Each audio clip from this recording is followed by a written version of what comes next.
ఎంతో మధురమైన మామిడి పండ్లు తింటే స్వర్గమే కనిపిస్తుంది. అసలు ఇలాంటి మామిడి పండ్లు నేను ఎప్పుడు తినలేదండి. ఇన్ని సంవత్సరాల నుండి ఫస్ట్ టైము ఈ మామిడి పండ్లు అంత స్వీట్గా ఉన్నాయి. ఈ చెట్టు ఒక 6 ఇయర్స్ అవుతుందండి నేను పెట్టి. పాత ఇంట్లో ఉన్నప్పుడు ఒక ఆవిడ పనికాడ నుండి పిక్కతో ఒక మొక్కను తీసుకొచ్చి ఇచ్చింది. ఆ మొక్కను మా కొత్త ఇంట్లో నాటాను. 6 ఇయర్స్ అవుతుంది మేము ఇప్పుడు ఇక్కడికి వచ్చి.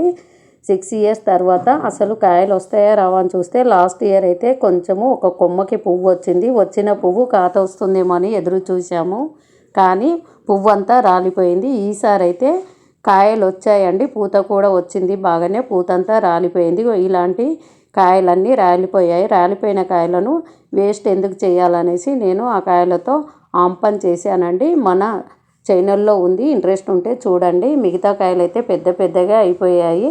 అసలు తీయగుంటాయా ఎట్లుంటాయా అనేసి ఉగాది రోజు అయితే ఒక కాయను తెంపాము. తెంపి పచ్చడి చేసుకున్నామండి. తీయగానే ఉన్నాయి, కాకపోతే పండైనాక చూద్దామనేసి కాయలను వదిలేసాము. ఒక 15 కాయల దాకా వదిలేసామండి. ఆ 15 కాయలు పెద్దగా అయిపోయినవి. ఎప్పుడు చూసినా కలర్ గ్రీన్ కలరే ఉంటున్నాయి. అసలు ఈ పండుతాయా పండయా అనేసి అనుకున్నాము. సడన్గా మేము మా అన్నయ్య వాళ్ళ ఇంటికి వెళ్తున్నాము. అయితే గాలి వచ్చి అన్ని కాయలు రాలిపోతాయేమో అనేసి మా వారితో నేను కాయలన్నీ కోపించాను. అందిన కాడికైతే నేను కోసానండి. మిగతాయన్నీ అందకుండా పైకిన ఉన్నాయి. అందుకని గైకట్టెతోటి ఒక్కొక్క కాయ కట్ చేశాడు.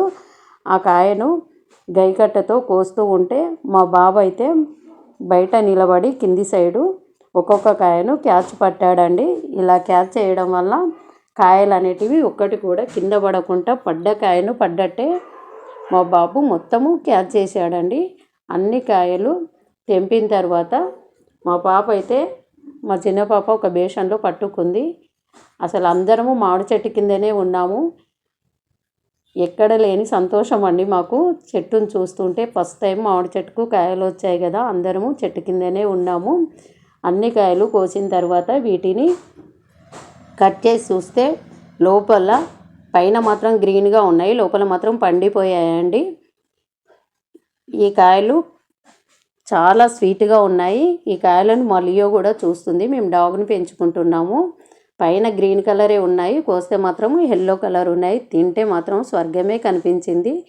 మా ఇంట్లో చుట్టాలు వస్తే వాళ్ళు కూడా తినే అసలు ఇలాంటి విత్తనం ఎక్కడన్నా ఉందా, ఇంత స్వీట్గా ఉంటాయా మామిడి పండ్లు అని వాళ్ళు కూడా ఆశ్చర్యపోయారు.